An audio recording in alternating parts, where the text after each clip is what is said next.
अस्सलाम वालेकुम viewers, welcome to my channel SM cooking secret. उम्मीद है आप सब खैरियत से होंगे, खुश और आबाद होंगे। आज हम बनाने जा रहे हैं मज़ेदार से क्रिस्पी पकोड़े और एक ही रेसिपी से बनाएंगे दो रेसिपीज़।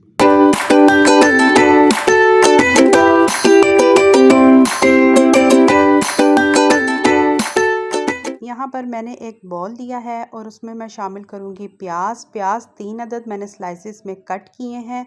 और इसमें जाएंगे आलू जो हमने अच्छी तरह से यहाँ पर मैशर की मदद से इसको मैश किया।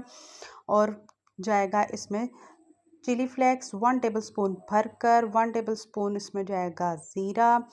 और इसी में मैं शामिल करूँगी अदरक। यहाँ पर अगर आप अदरक को स्किप करना चाहते हैं तो बेशक कर दीजिएगा, लेकिन इसका टेस्ट बहुत मज़े का आता है। 3 अदद हरी मिर्चें जो मैंने यहाँ पर गोल गोल कट करके शामिल की हैं। यहाँ पर मसालों में हल्दी, कलौंजी है, नमक, सूखी मेथी है, और यहाँ पर सूखा धनिया और लाल मिर्चों का पाउडर और अजवाइन। इन तमाम की तमाम चीज़ों को मिक्स करके आपने इसमें शामिल कर देना है। ये आपका मज़ेदार सा पकोड़ा मसाला बनकर घर में ही रेडी हो जाएगा, बाज़ार से लाने की आपको ज़रूरत नहीं पेश आएगी।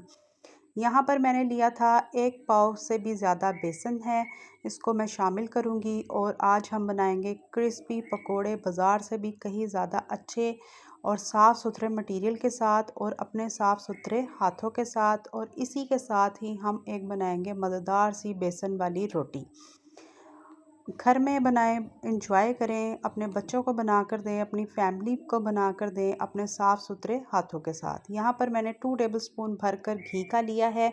और आपने नोट किया होगा कि हमने इसमें पानी एक भी चम्मच अभी तक शामिल नहीं किया, क्योंकि प्याज और जो आलू हैं उनके अपने पानी से ही ये बेसन अच्छी तरह से मिक्स हो चुका है। और यहाँ पर लास्ट मूवमेंट में मैं सिर्फ़ और सिर्फ 1 टेबलस्पून के करीब यहाँ पर हम ये पानी शामिल करेंगे। बस ये इतना सा जितना मैंने इसमें शामिल किया है।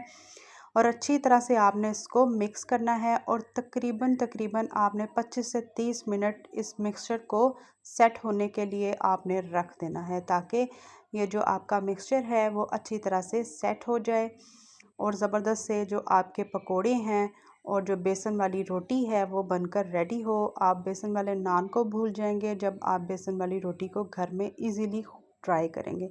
नान वैसे भी हमारी सेहत के लिए अच्छा नहीं है, तो कोशिश यही करें कि आप जिस तरह ये रोटी के ऊपर हमने इसके फिलिंग को अप्लाई किया, कैसे किया, तो आप भी इसी तरह से अप्लाई करें और इसको एंजॉय करें। अब यहाँ पर पूरे 25 से 30 मिनट गुजर चुके थे और हमारा ये जो बैटर है ज़बरदस्त सा बनकर रेडी है। अब हम क्या करेंगे कि इसको एक दफ़ा से फिर से मिक्स करूँगी मैं।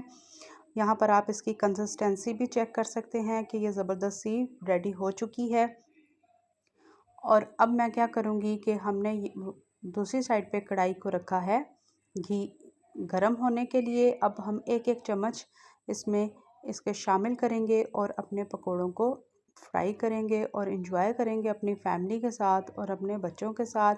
ट्राई कीजिएगा, ज़रूर बताइएगा कि एक ही ज़बरदस्त बैटर के साथ हमने दो रेसिपीज़ को किया है डन। तो ये रेसिपी आपको हमारी कैसी लगी? अपनी हल्की फुल्की भूख के साथ 4 बजे की चाय के साथ इसको एंजॉय करें। इंशाल्लाह ताला ये रेसिपी आपको बेहद पसंद आएगी। और स्पेशली जो हमने इसमें पकोड़ा मसाला खुद ही घर में बनाकर शामिल किया है, तो आपको ये रेसिपी ज़रूर पसंद आएगी। यहाँ पर आप इनका कलर भी चेक कर सकते हैं। यकीन जाने खुशबू बेहद अच्छी आ रही है। जो हमने इसमें कसूरी मेथी भी शामिल की है। यहाँ पर आप इसकी फ़ाइनल लुक चेक कर सकते हैं। हमारे क्रिस्पी और क्रंची जो पकोड़े हैं वो फर्स्ट बैच इसी तरह से हमने तमाम के तमाम पकोड़ों को रेडी किया। अब मैं आऊँगी अपनी सेकंड वाली रेसिपी की तरफ। आपने एक पेड़ा लेना है अपने मुताबिक, छोटा या बड़ा, जो आपको जितनी साइज़ की रोटी पसंद हो उतना आपने बेल लेना है अच्छे तरीके से।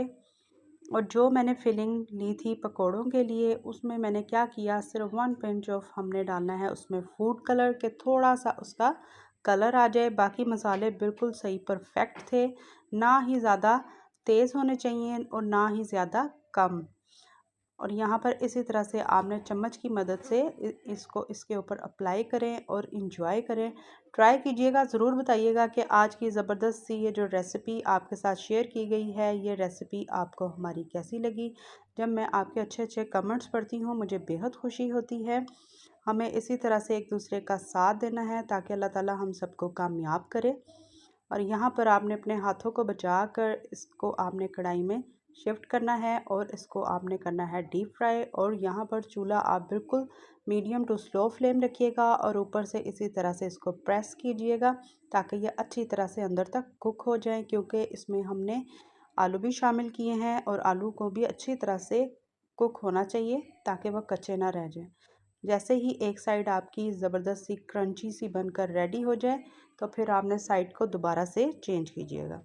ट्राई कीजिएगा, ज़रूर बताइएगा कि आज की मज़ेदार सी ये जो हमने क्रंची पकोड़े और ये ज़बरदस्त सी रोटी रेडी की है, ये रेसिपी आपको हमारी कैसी लगी। ट्राई करें, एंजॉय करें केचप के साथ, रायते के साथ। इसी तरह से इंशाल्लाह ताला मिलूँगी नेक्स्ट रेसिपी के साथ। खुश रहें, खुश रखिएगा, दुआ में शामिल करें मुझे, मेरी फैमिली को।